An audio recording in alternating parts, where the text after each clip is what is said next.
Welcome back to our channel. ഇന്നത്തെ ഈ ഒരു ചെറിയ വീഡിയോയിൽ നമ്മൾ നിൽക്കുന്ന ദ്വീപിലെ കുഞ്ഞു കുഞ്ഞു കൃഷിയിടങ്ങളൊക്കെ ഉണ്ട് കേട്ടോ.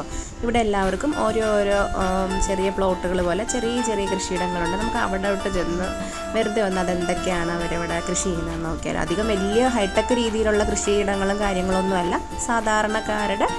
സാധാരണമായ രീതിയിലുള്ള കൃഷിയൊക്കെയാണ് കേട്ടോ ഇവിടെ കാണുന്നത്. പിന്നെ കൂടുതലും നമുക്കിവിടെ കിട്ടുന്നത് പാഷൻ ഫ്രൂട്ടാണ്. അതിപ്പോൾ നമ്മുടെ ഇങ്ങനെ അവർ വേലി കെട്ടി ഓരോ പ്ലോട്ടുകൾ തിരിച്ചിട്ടുണ്ട്. അവിടെ എല്ലാം ഈ പാഷൻ ഫ്രൂട്ട് പടത്തിയിട്ടേക്കുവാണ്. അപ്പോൾ ഇഷ്ടംപോലെ പാഷൻ ഫ്രൂട്ടുകളുണ്ട്.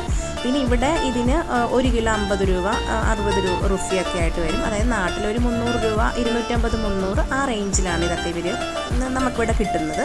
പിന്നെ വല്ലപ്പോഴും നമ്മൾ വാങ്ങാറുണ്ട്.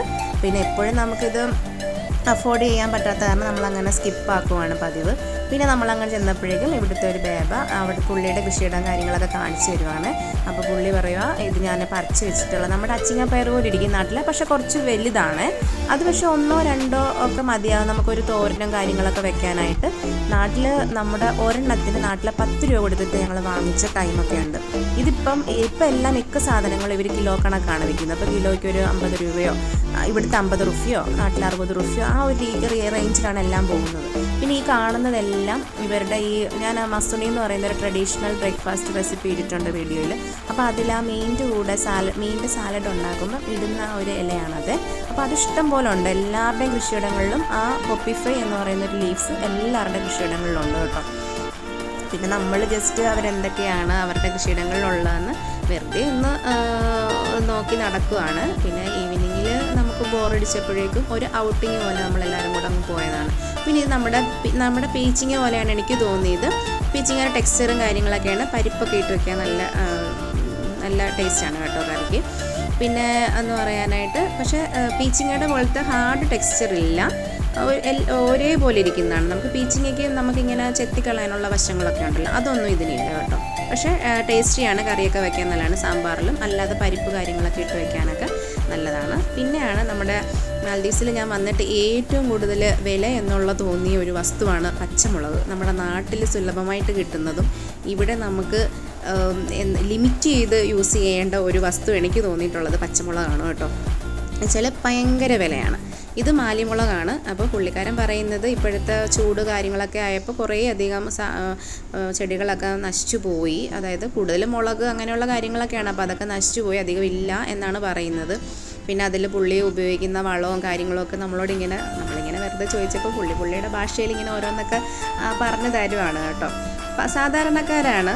പിന്നെ അവരുടെ ഓരോ കാര്യങ്ങൾ കേൾക്കാൻ നമുക്കും ഇഷ്ടമാണ്. ഭാഷ അറിയില്ലെങ്കിലും നമ്മൾ കുറേയൊക്കെ പറയുമ്പം അവർ പറയുന്ന കുറച്ചൊക്കെ നമുക്ക് മനസ്സിലാവും. പിന്നെ അതൊക്കെ കണ്ടു. പിന്നെ ഞങ്ങൾ പതിയെ വേറൊരു കൃഷിയിടത്തിലോട്ട് അങ്ങ് പോവുകയാണ്. പിന്നെ ഇവിടെ ഇഷ്ടം പോലെ ഞാൻ പറഞ്ഞ പോലെ പാഷൻ ഫ്രൂട്ടും ഉണ്ട്. പിന്നെ പപ്പായ ഉണ്ട് കേട്ടോ. ഇഷ്ടം പോലെ പപ്പായ ഉണ്ട്. എവിടെ തിരിഞ്ഞു നോക്കിയാലും നമുക്ക് പപ്പായയാണ് കാണുന്നത്. പിന്നെ ഇപ്പം കൂടുതലും ഇവർ കൃഷി ചെയ്തേക്ക് നിൽക്കുന്നത് പാഷൻ ഫ്രൂട്ടാണ്. പിന്നെ നമ്മുടെ ഒരു നോമ്പ് സമയം കാര്യങ്ങളൊക്കെ ആകുമ്പോഴാണ് ഇവർ വാട്ടർ മെലണും മസ്ക് മെലൺ അതൊക്കെ കൂടുതലായിട്ട് കൃഷി ചെയ്യുന്നത് കേട്ടോ. അപ്പോൾ നമ്മുടെ കടകളിലൊക്കെ അതൊക്കെ നമുക്ക് അഫോർഡബിൾ ആയിട്ടുള്ള പ്രൈസിൽ നമുക്ക് കിട്ടുകയും ചെയ്യും. പിന്നെ എനിക്ക് നാട്ടിൽ നിന്ന് ഒരു വ്യത്യസ്തമായിട്ടുള്ള രീതിയിൽ ഇവർ കൃഷി ചെയ്യുന്നത് വാഴ കൃഷിയാണ് കേട്ടോ. വാഴ കൂടുതൽ ഇവർ എത്രയോ അടി കുഴിയെടുത്തിട്ടാണ് 6 അടി 5 അടിയോ അത്രയോ കുഴിയെടുത്തിട്ടാണ് ഇവർ വാഴ നടുന്നത്. അപ്പോഴത്തേക്ക് ഞാനിത് ചോദിച്ചിട്ടുണ്ട്, നമ്മുടെ ഫ്രണ്ട്സിനോടൊക്കെ ചോദിച്ചിട്ടുണ്ട്, നമ്മുടെ നാട്ടിൽ ഇങ്ങനെയല്ല, ഇവിടെ എന്താണ് ഇത്രയും കുഴിയെടുത്ത് വാഴ നടുന്നതെന്ന് ചോദിച്ചപ്പോഴേക്കും അവർ പറഞ്ഞ ഒരു കാര്യം, പെട്ടെന്ന് നമുക്ക് കായ്ഫലം തരും വാഴ. നമുക്ക് പെട്ടെന്ന് അങ്ങനെ ഒരു രീതിയിൽ നമ്മൾ കുഴിയെടുത്ത് നടുമ്പോഴേക്കും പെട്ടെന്നാണ് നമുക്ക് അതിൽ നിന്ന് ഫ്രൂട്ടും കാര്യങ്ങളൊക്കെ ലഭിക്കുന്നതെന്നാണ് പുള്ളിക്കാരത്തി പറഞ്ഞത് കേട്ടോ. പിന്നെ നമ്മൾ വേറൊരു ദത്തയുടെ കൃഷിയിടത്തിൽ വന്നപ്പോൾ അവിടെ എന്താണെന്ന് വെച്ച് കഴിഞ്ഞാൽ കൂടുതലും പിന്നെ ഇത് എന്താണ് നമ്മുടെ തക്കാളി പിന്നെ പച്ചമുളക് ഇതൊക്കെ പുള്ളിക്കാരത്തി ഇങ്ങനെ വരുന്നതേ ഉള്ളൂ. അപ്പം എല്ലാം ഇനി കായൊക്കെ ആയി വരാൻ സമയം എടുക്കും എന്നൊക്കെ പുള്ളിക്കാരത്തി പറയുവാണ്. പുള്ളിക്കാരത്തി ഭയങ്കര സന്തോഷമായി നമ്മൾ ചെന്നപ്പോൾ അതൊക്കെ ഇങ്ങനെ ചോദിച്ചപ്പോഴൊക്കെ ഭയങ്കര സന്തോഷമായിട്ടാണ് പുള്ളിക്കാരത്തി ഓരോന്ന് പറഞ്ഞു തരുന്നത്. പിന്നെ ഞങ്ങളിങ്ങനെ നടന്ന് ഓരോന്നിങ്ങനെ കണ്ട് പുള്ളിക്കാരത്തി ഇപ്പോൾ നമ്മുടെ കൂടെ ഉണ്ട്, ഓരോ കാര്യങ്ങളിങ്ങനെ പറഞ്ഞു തരുവാണ്. നമ്മൾ നോക്കുന്നതും വീഡിയോ എടുക്കുന്നതും ഒക്കെ പുള്ളിക്കാരത്തി ഇങ്ങനെ നോക്കിക്കൊണ്ട് നിൽക്കുകയാണ്. പിന്നെ പുള്ളിക്കാരത്തി മറിച്ചിട്ടൊരു സാധനമാണ് കേട്ടോ. ഇത് റോബസ്റ്റയാണ്. ഞാനിവിടെ വന്നിട്ട് ഈ ഒരു ഇട കൊണ്ടിട്ടാണ് ഇവിടെ ഇങ്ങനെ റോബസ്റ്റ നമുക്ക് കാണുന്നത്. നമുക്ക് കിട്ടാറുണ്ട് ഒരു റോബസ്റ്റ എല്ലാത്തിനും ഇപ്പോൾ വിലയാണ്, എന്നാലും നമ്മൾ മേടിക്കും. റോബസ്റ്റയൊക്കെ നമുക്ക് നാട്ടിൽ നിന്ന് നമ്മളെപ്പോഴും കഴിക്കുന്നില്ല, അപ്പോൾ ഇവിടെ നമുക്ക് കിട്ടുമ്പോൾ നമ്മൾ വാങ്ങിക്കാറുണ്ട്. പിന്നെ ഈ പാഷൻ ഫ്രൂട്ട് ഇത്തിരി കൂടെ വലിപ്പമുള്ള പാഷൻ ഫ്രൂട്ടാണ്. അത് ഒരെണ്ണമൊക്കെ നമുക്കൊരു 1 കിലോയ്ക്ക് മേളിൽ തൂക്കം വരുമെന്നാണ് ദത്ത പറഞ്ഞത്. അപ്പോൾ 2 എണ്ണമൊക്കെ ഒരു 1.5 കിലോ ഇതൊക്കെ വരും. അപ്പോൾ എൻ്റെ ഫ്രണ്ട് പുള്ളിക്കാരത്തിയായിട്ട് അങ്ങനെ എന്തോ ഹൈടെക് കൃഷി രീതികളെക്കുറിച്ച് സംസാരിക്കുകയാണോ എന്നറിയില്ല, പക്ഷേ അവർ രണ്ടും നല്ല ഫ്രണ്ട്ലി ആയിട്ട് സംസാരിച്ചുകൊണ്ടിരിക്കുകയാണ്. എനിക്ക് തോന്നുന്നത് ഈ കൃഷിയിടമൊക്കെ ചേഞ്ച് ചെയ്തിട്ട് ഹൈടെക് ആക്കാനുള്ളൊരു തീരുമാനത്തിൽ അവരെത്തിയോ കരാർ ഒപ്പിട്ടോ എന്നൊന്നും അറിയില്ല. പക്ഷേ എന്താണേലും അറ്റ് ലാസ്റ്റ് നല്ല രീതിയിലാണ് പിരിഞ്ഞത്. പിന്നെ നമ്മൾ കണ്ടത് ഈ കുറച്ച് വഴുതനങ്ങ കാര്യങ്ങളൊക്കെയാണ്. പിന്നെ പുള്ളിക്കാരത്തി പറഞ്ഞു റാഡിഷ് ഉണ്ട്. അപ്പോൾ ഇവർ വേറെ ഏതൊരു ഭാഷയിലാണ് പറഞ്ഞത്, എനിക്കത് മനസ്സിലായില്ല. അപ്പോൾ പിന്നെ എന്നെക്കൊണ്ട് കാണിച്ചു തരുവാണ്. കാണിച്ചു തന്നപ്പോഴാണ് എനിക്ക് മനസ്സിലായത് ഇത് നമ്മുടെ വൈറ്റ് റാഡിഷാണ് കേട്ടോ. അപ്പോൾ 1-2 ഉള്ളൂ. അപ്പോൾ അത് പുള്ളിക്കാരത്തി പറയും പാകമായത് പറിച്ചുകൊണ്ട് പോകാൻ വേണ്ടിയിട്ട് ഇരിക്കുവാണെന്നൊക്കെ പറഞ്ഞു. പിന്നെ ഇതിൻ്റെ പേര് എനിക്കറിയില്ല, എന്തോ പേര് പറഞ്ഞു, എനിക്ക് മനസ്സിലായില്ല. നമ്മുടെ ഈ കോളിഫ്ലവറൊക്കെ പോലെ ഇരുന്നു, അത് പക്ഷേ ഇലകൾ മാത്രമായിട്ടാണ് എനിക്ക് തോന്നിയത്. ഇനി എന്താണെന്ന് എനിക്ക് മനസ്സിലായില്ല അതിൻ്റെ പേര്.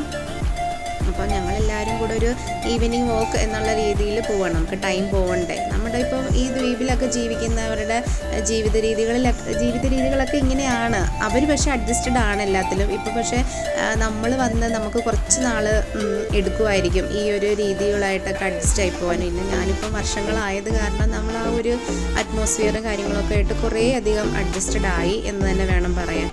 പിന്നെ ദത്ത നമ്മളോട് പറയുവാണ് ഇത് മറ്റേ പരാഗണം ചെയ്യുന്ന രീതികളൊക്കെ പറഞ്ഞു കൊടുക്കുവാണ് കേട്ടോ ചോദിച്ചപ്പോഴേക്കും. അങ്ങനെ ആകുമ്പം നല്ലതുപോലെ കായ്ക്ക് നല്ല വലിപ്പവും കാര്യങ്ങളൊക്കെ ഉണ്ടാവും, നല്ലപോലെ നിറച്ച് ഫ്രൂട്ടൊക്കെ ഉണ്ടാവും എന്നാണ് പുള്ളിക്കാരത്തി പറയുന്നത്. പിന്നെ ഞങ്ങൾ അവിടെ നിന്നൊക്കെ ഇറങ്ങിയപ്പോൾ ഒരു ടൈമായി, പ്രാർത്ഥിക്കുന്ന ടൈം ആകുന്നതിന് മുന്നേ ഇവർ അവിടെ നിന്ന് പോകും കേട്ടോ. അപ്പോൾ പുള്ളിക്കാരത്തിലൂടെ ഞങ്ങൾ ഇങ്ങ് പോകുന്ന വഴിയിൽ ഇഷ്ടം പോലെ ഇവിടെ ഉള്ള ഒരു കാര്യമാണ് നമ്മുടെ ആവണക്കിൻ്റെ കേട്ടോ. ഇഷ്ടം പോലെ ആവണക്കിൻ്റെ ട്രീ ഉണ്ട്, ചെറിയ ചെറിയ മരങ്ങളായിട്ട് ഇങ്ങനെ നിൽക്കുവാണേ. അപ്പോൾ അതിൽ ചെറിയ കായും കാര്യങ്ങളൊക്കെ ഉണ്ട്. അപ്പം മറ്റേ നമ്മുടെ കൂടെ വന്ന് ദത്ത പറയുവാണ് ഇവിടെ ഇഷ്ടം പോലെ ഉണ്ട്, ഇത് ഓയിലുണ്ടാക്കും, ഹെയറിന് നല്ലതാണ് എന്നൊക്കെ പറഞ്ഞു തരുവാണ് നമ്മുടെ അടുത്ത്. അപ്പം നമുക്ക് 2 പാഷൻ ഫ്രൂട്ടൊക്കെ തന്നെ. അപ്പം എൻ്റെ മോള് ഭയങ്കര ഹാപ്പി ആയത് കിട്ടിയപ്പോൾ. പിന്നെ ആ ഏരിയയിലൊക്കെ നമ്മൾ കുറേ നാളായി അങ്ങോട്ടൊന്ന് നടക്കാനൊക്കെ ആയിട്ട് നമ്മൾ പോയിട്ട്. അപ്പോൾ അവിടെ എല്ലാം സെറ്റ് ചെയ്തിട്ട് ഇങ്ങനെ തണൽ മരങ്ങളൊക്കെ വെച്ച് പിടിപ്പിക്കാനുള്ള ഇതൊക്കെ ആയിട്ട് സെറ്റ് ചെയ്തൊക്കെ അങ്ങനെ ഇതാക്കി വെച്ചേക്കുവാണ്. പിന്നെ ഇതാണ് നമ്മുടെ ഫുട്ബോൾ ഗ്രൗണ്ടും കാര്യങ്ങളൊക്കെ. ഈവനിങ് ആകുമ്പോഴേക്കും ഇവിടുത്തെ ആൾക്കാരെല്ലാവരും എൻഗേജ്ഡ് ആണ്. ഒന്നെങ്കിൽ ബാസ്കറ്റ് ബോൾ, അല്ലെങ്കിൽ ഫുട്ബോൾ, പിന്നെ ബാഡ്മിൻ്റൺ. ആൾക്കാർ ഈവനിങ് ടൈമിൽ വെറുതെ ഇരിക്കത്തേ ഇല്ല, അവരെങ്ങനെയെങ്കിലുമൊക്കെ എൻഗേജ്ഡ് ആകും കേട്ടോ. പിന്നെ നമ്മൾ നടന്ന് വേറൊരു കൃഷി സ്ഥലത്തോട്ട് പോയി. പക്ഷേ അവിടെ കൃഷി കാര്യങ്ങളൊന്നുമില്ല, അവർ ജസ്റ്റ് ക്ലീനൊക്കെ ആക്കിക്കൊണ്ടിരിക്കുന്നേ ഉള്ളൂ. നിറയെ പുല്ലും കാര്യങ്ങളൊക്കെ പിടിച്ച് കിടക്കുവാണ്. അപ്പോൾ അവർ കൃഷിയൊക്കെ ചെയ്ത് തുടങ്ങാനുള്ള തയ്യാറെടുപ്പിലാണ്, ക്ലീനിങ് ഒക്കെ കഴിഞ്ഞതിന് ശേഷം. പിന്നെ ഇതാണ് കിണറ്റിൽ നിന്ന് അവർ വെള്ളം പമ്പ് ചെയ്തിട്ട് വെക്കുവാണ്. പിന്നെ ഏറ്റവും കൂടുതൽ പിന്നെ ഈ പാഷൻ ഫ്രൂട്ട് പോലെ കാണുന്നതാണ് മുരിങ്ങയില. ഇഷ്ടം പോലെ മുരിങ്ങ മരമൊക്കെയാണ് നമുക്ക്. പിന്നെ ഈ പറഞ്ഞതുപോലെ ഇഷ്ടം പോലെ നമുക്ക് മുരിങ്ങക്കോലൊക്കെ കിട്ടും ഉള്ളപ്പോൾ കേട്ടോ. പക്ഷേ ഈ പറഞ്ഞ പോലെ ആരും നമുക്കിങ്ങനെ അറിഞ്ഞ് 2 എണ്ണം കൊണ്ടുപോകുമെന്ന് പറഞ്ഞ് തരത്തില്ല. പിന്നെ നമ്മൾ ചോദിച്ച് വാങ്ങും. ഇഷ്ടം പോലെ മുരിങ്ങയില ഫ്രഷായിട്ട് കിട്ടും കേട്ടോ. അപ്പോൾ ഇതൊക്കെ ഒരു ഈവനിങ് കാഴ്ചകളാണ് നമ്മൾ നിൽക്കുന്ന ദ്വീപിൽ. പിന്നെ പല ദ്വീപിലും പല രീതികളാണ് ഫോളോ ചെയ്യുന്നത്. അപ്പോൾ ഇത് നമ്മുടെ പിള്ളേരുടെ പാർക്കും ഏരിയയൊക്കെയാണ് കേട്ടോ. അവർ റീസെൻ്റ്ലി റിനോവേഷനൊക്കെ ചെയ്ത് നല്ല സെറ്റാക്കിയിട്ടുണ്ട്. പിന്നെ ഇതൊരു വലിയൊരു ഫുട്ബോൾ കോർട്ടാണ് കേട്ടോ, ഫുട്ബോൾ ഗ്രൗണ്ടാണ്. നമ്മൾ ഈവനിങ്ങിൽ ഇവിടെയൊക്കെ വന്നിരിക്കാറുണ്ട്. പിന്നെ ഓരോ ദിവസവും നമ്മൾ ഈ ഒരു വോക്കും കാര്യങ്ങളൊക്കെ ആയിട്ടാണ് നമ്മൾ ഓരോ ദിവസവും തള്ളി നിൽക്കുന്നത്. പിന്നെ ചില സമയത്ത് ഞാൻ ആലോചിക്കാറുണ്ട് ഇവരെങ്ങനെയാണ്, കുറേ ആൾക്കാർ നമ്മുടെ നാട് പോലും കാണാത്തവരൊക്കെ ഉണ്ട്. ഈ ജനിച്ച് തൊട്ട് ഒരു മരണം വരെ ഈ ദ്വീപിൽ തന്നെ താമസിക്കുന്നവരും ഒക്കെ ഉണ്ട്. അപ്പം ഇത്രയുള്ളൊരു video. Thank you for watching.